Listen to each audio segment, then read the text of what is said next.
Hello my dear friends, कैसे हो आप लोग। आई होप आप सभी बहुत ही अच्छे होंगे।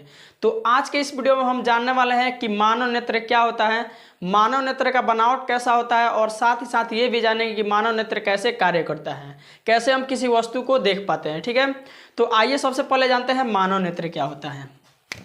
तो क्या जानने वाले हैं, तो मानव नेत्र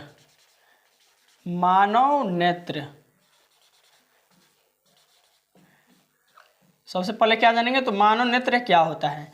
तो मानव नेत्र प्रकृति का दिया हुआ एक अद्भुत प्रकाशीय यंत्र होता है। और मानव नेत्र को जो है प्रकाशीय यंत्र क्यों बोला जाता है, तो बिना प्रकाश के मदद से हम किसी भी वस्तु को देख नहीं पाते हैं। ठीक है, अगर हमारे सामने जो है अंधेरे कमरे में हमको बंद कर दिया जाए, अगर कोई वस्तु खोजने के लिए बोला है तो कभी भी नहीं खोज पाएंगे। क्यों? क्योंकि वहाँ पे प्रकाश नहीं है। और आँख किसी भी वस्तु को कैसे देख पाता है, तो प्रकाश की उपस्थिति में ही, इसलिए उसे प्रकाशीय यंत्र बोला जाता है। तो कैसे बोलेंगे मानव नेत्र के बारे में, जिसे आँख बोला जाता है। ठीक है, तो मानव नेत्र प्रकृति का दिया हुआ एक अद्भुत प्रकाशीय यंत्र होता है जिसकी सहायता से हम किसी भी वस्तु को देख पाते हैं। ठीक है, तो हमने जान लिया कि मानव नेत्र क्या होता है। यहाँ पे डायग्राम हम बनाए हुए हैं मानव नेत्र का, और यहाँ पे आइए इसके भाग को देखते हैं। सबसे पहले जो है ना, मानव नेत्र जो है 3 परतों से बना हुआ होता है। कितने परतों से? 3 परतों से। सबसे पहला जो परत होता है उसे श्वेत पटल बोला जाता है। ये जो बाहरी परत दिख रहा है ना ऐसे, ये वाला, इसे श्वेत पटल बोला जाता है। इसे क्या बोला जाता है? श्वेत पटल। सबसे पहला परत क्या हो जाएगा, तो श्वेत पटल। श्वेत पटल बाहरी परत जो है श्वेत पटल कहलाता है। और ये जो होता है ना, कैसा रंग कैसा होता है इसका, तो रंग का बात करें तो सफ़ेद होता है। कैसा? सफ़ेद। ये कैसा होता है, तो सफ़ेद होता है। और यह अपारदर्शी होता है, यानी कि इससे प्रकाश की किरणें जो है या प्रकाश क्या होगा, पार नहीं होगा। ठीक है, ये क्या होता है, तो ये श्वेत पटल जो है सफ़ेद होता है। और क्या होता है इसके साथ साथ, तो अपारदर्शी होता है। क्या होता है? अपारदर्शी होता है। इससे किरणें जो है पार नहीं होती हैं। सबसे पहला जो है परत मानव नेत्र का, सबसे पहला परत श्वेत पटल, ये जो है सफ़ेद होता है और ये अपारदर्शी होता है। इससे प्रकाश की किरणें पार नहीं होगी। ठीक है, दूसरा जो ये, इसी में कुछ और बातें जानना है। जैसे यहाँ पे देखिए, ये सबसे पहले जो बाहरी परत दिख रहा है इसे श्वेत पटल बोला जाता है, यानी बाहरी परत वाला को क्या बोलेंगे, श्वेत पटल। और ये ऐसे जो है आगे आकर ऐसे आगे की ओर उभरा हुआ है। ये वाला भाग जो है ना, इसी भाग का है। ठीक है, लेकिन आगे की ओर ऐसे जो उभरा हुआ है ना, इसको बोला जाता है कॉर्निया। क्या बोला जाता है? कॉर्निया बोला जाता है। तो श्वेत पटल के उभरे हुए भाग को क्या बोलेंगे? कॉर्निया। ये जो आगे वाला भाग जो ऐसे दिख रहा है ना, ऐसे उभरा हुआ, इसे बोलेंगे कॉर्निया। ठीक है, आगे देखिए, ये जो होता है ना कॉर्निया, पारदर्शी होता है। कैसा होता है? अगर कॉर्निया के बारे में बात किया जाए तो ये पारदर्शी होता है। कॉर्निया कैसा होता है? कॉर्निया पारदर्शी होता है। कॉर्निया कैसा होता है? तो पारदर्शी। कॉर्निया पारदर्शी होता है, इससे जो है प्रकाश पार हो जाता है, इसलिए तो हम किसी भी वस्तु को देख पाते हैं। ये समझेंगे अभी। ठीक है, अब देखिए यहाँ पे दूसरा जो परत है ना, इसको बोला जाता है कोरोइड। क्या बोला जाता है? कोरोइड बोला जाता है। नेत्र के दूसरे परत को क्या बोला जाता है? कोरोइड बोला जाता है। नेत्र के दूसरे परत को कोरोइड। ये जो है ना, आगे चलकर आगे आकर 2 भागों में बटा हुआ होता है। जो कोरोइड होता है, नेत्र का दूसरा परत कोरोइड, ये 2 भागों में बटा हुआ होता है। एक यहाँ पे देखिए, ये जो भाग दिख रहा है ना, ऐसे आया है, ऐसे 2 भागों में बट गया है, एक ये वाला। तो ये वाला जो भाग होता है ना, इसे आइरिस बोला जाता है। क्या बोला जाता है? इसे आइरिस बोला जाता है। ये वाला जो ऐसे संरचना दिख रहा है ना, ऐसे यहाँ पे अंगुली नुमा ऐसे संरचना है, इसको आइरिस बोला जाता है। और ये जो यहाँ से ऐसे ऐसे लाइन जैसे ऐसे दिख रहा है ना, ये वाला, इसको सिलियरी मांसपेशिया बोला जाता है। क्या बोला जाता है? ये जो ऐसे संरचना दिख रहा है, ये ऐसे ऐसे ऐसे लाइन खींचा हुआ जो इसको पकड़े हुए है, इसको बोला जाता है सिलियरी मांसपेशिया। तो ये अंगुलीनुमा संरचना जो है ना, ये आइरिस कहलाता है। और इस जो झाड़ीनुमा संरचना यहाँ पे दिख रहा है, इसको सिलियरी मांसपेशिया कहते हैं। सिलियरी मांसपेशिया जो है ना, एक चीज को ऐसे पकड़े हुए होती है यहाँ पे ऐसे। ये जो है ना, ये लेंस होता है। कौन लेंस? तो उत्तल लेंस। ये आंख में जो लेंस पाया जाता है वो उत्तल लेंस के जैसा व्यवहार करता है। ठीक है, तो अगर आपसे पूछा जाए कि नेत्र में कौन सा लेंस होता है, तो उत्तल लेंस होता है। और इसको कौन पकड़े हुए होता है, तो सिलियरी मांसपेशिया। और उंगलीनुमा संरचना को क्या बोला जाता है, तो आइरिस। पहला जो नेत्र का पहला परत जो है कौन है, तो श्वेत पटल। ये आगे थोड़ा सा उभरा हुआ भाग होता है इसका, जिसे कॉर्निया बोला जाता है। दूसरा कोरोइड, ये जो आगे जाकर दो भागों में बटा हुआ होता है, एक क्या हो गया इसमें, तो आइरिस कहलाता है, ये उंगलीनुमा संरचना, और झाड़ीनुमा संरचना जो है सिलियरी मांसपेशिया कहलाता है। ठीक है, और ये कौन सा लेंस होता है, तो उत्तल लेंस या नेत्र लेंस भी इसे कहा जाता है। ठीक है, आगे देखिए तीसरा जो परत है उसे रेटिना बोला जाता है, रेटिना या दृष्टि पटल। ये जो तीसरा परत दिख रहा है ना, इसको रेटिना या दृष्टि पटल बोला जाता है। इसी पर वस्तु के प्रतिबिंब का निर्माण होता है, तो हम किसी भी वस्तु को देख पाते हैं। ठीक है, तो अगर आपसे पूछा जाए कि प्रतिबिंब का निर्माण कहाँ होता है, नेत्र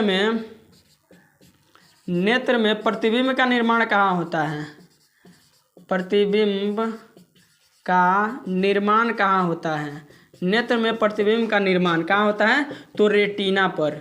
नेत्र में प्रतिबिंब का निर्माण कहाँ होता है, तो रेटिना पर होता है। ठीक है, तो ये आपको ध्यान में रखना है, नेत्र में प्रतिबिंब का निर्माण रेटिना पर होता है। नेत्र 3 परतों से बना होता है, पहला परत जो है श्वेत पटल कहलाता है, दूसरा कोरोइड, और तीसरा क्या हो जाएगा, तो रेटिना। पहला जो परत होता है अपारदर्शी होता है, इसका उभरा हुआ भाग जो आगे होता है उसे कॉर्निया बोला जाता है, वो होता है पारदर्शी। कोरोइड जो है आगे जाकर दो भागों में बटा हुआ होता है, एक आइरिस हो गया और दूसरा सिलियरी मांसपेशिया हो गया। ये यहाँ से एक ये जो है सिलियरी मांसपेशिया ये एक लेंस को पकड़े हुए होती है, जिसे उत्तल लेंस बोला जाता है या नेत्र लेंस कहते हैं। ठीक है, ये उत्तल लेंस के जैसा व्यवहार करता है। आगे देखिए इसमें हमें क्या जानना है, ये जो आइरिस के बीच का भाग है ना, जो ये छिद्र दिख रहा है आइरिस के बीच का भाग, इसे पुतली बोला जाता है। इसको क्या बोला जाता है, तो पुतली बोला जाता है। अब यहाँ पे हमने इन सभी पार्टों के बारे में जान लिया, और इसके साथ साथ हमने जाना कि नेत्र में प्रतिबिंब का निर्माण कहाँ होता है, तो रेटिना पर होता है। ठीक है, ये बहुत ही ऑब्जेक्टिव क्वेश्चन में पूछता है, इसको याद रखिएगा। ठीक है, तो अब आइए जानते हैं नेत्र कैसे कार्य करता है। नेत्र कैसे कार्य करता है, तो नेत्र से यानी कि आंख से हम किसी भी वस्तु को आखिर कैसे देख पाते हैं।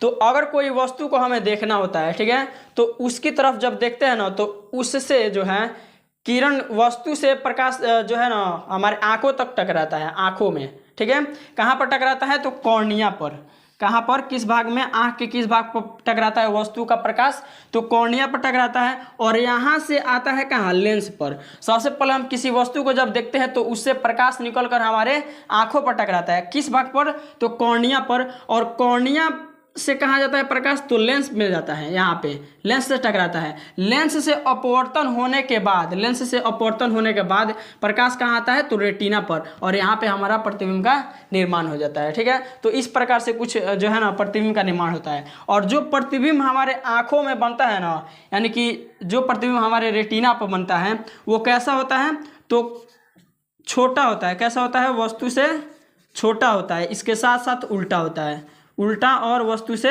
छोटा होता है। लेकिन हमें बड़ा आखिर कैसे दिखाई देता है और सीधा सीधा कैसे दिखाई देता है, तो हमारे मस्तिष्क में जो है वस्तु को बड़ा और सीधा बनाने की संवेदना होती है। हमारे मस्तिष्क में क्या होता है, तो वस्तु को छोटा, अगर छोटा वस्तु जो है हमारे नेत्र में कैसा बनता है प्रतिबिंब, तो छोटा बनता है और उल्टा बनता है। लेकिन मस्तिष्क में हमारे क्या होता है, तो वैसा संवेदना होता है जिसके कारण से वस्तु बड़ा दिखता है और कैसा दिखता है, उल्टा नहीं बल्कि सीधा दिखता है।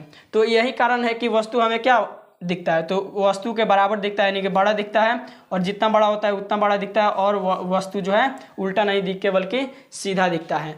ये जो कॉर्निया है ना, इसमें कुछ द्रव्य भरा होता है, ऐसे इसमें कुछ द्रव्य भरा हुआ होता है। कॉर्निया में क्या होता है, कुछ द्रव्य भरा होता है, जिसे कचाव द्रव्य कहा जाता है। क्या बोला जाता है, कचाव द्रव्य बोला जाता है। और ये जो होता है ना, प्रकाश स्नायु या दृक् तंत्रिका, प्रकाश स्नायु या दृक् तंत्रिका है, जो कि मस्तिष्क से इसका जुड़ा होता है। ठीक है, तो हमने सबसे पहले क्या जाना कि मानव नेत्र क्या होता है, तो मानव नेत्र प्रकृति का दिया हुआ एक अद्भुत प्रकाशीय यंत्र होता है, जिसकी सहायता से हम किसी भी वस्तु को देख पाते हैं। उसके बाद हमने जाना कि मानव नेत्र जो होता है 3 परतों से बना हुआ होता है।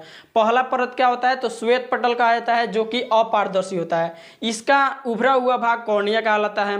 उसके बाद हमने जाना कि दूसरा परत क्या होता है, तो कोरोइड होता है। कोरोइड आगे जाकर दो भागों में बटा हुआ होता है। एक भाग को जो ये उंगलीनुमा संरचना दिख रहा है इसको आइरिस बोला जाता है, और ये झाड़ी जैसा जो संरचना दिख रहा है ना यहाँ पे ऐसे लाइनिंग जैसा ऐसे, तो इसको सिलियरी मांसपेशियां बोला जाता है।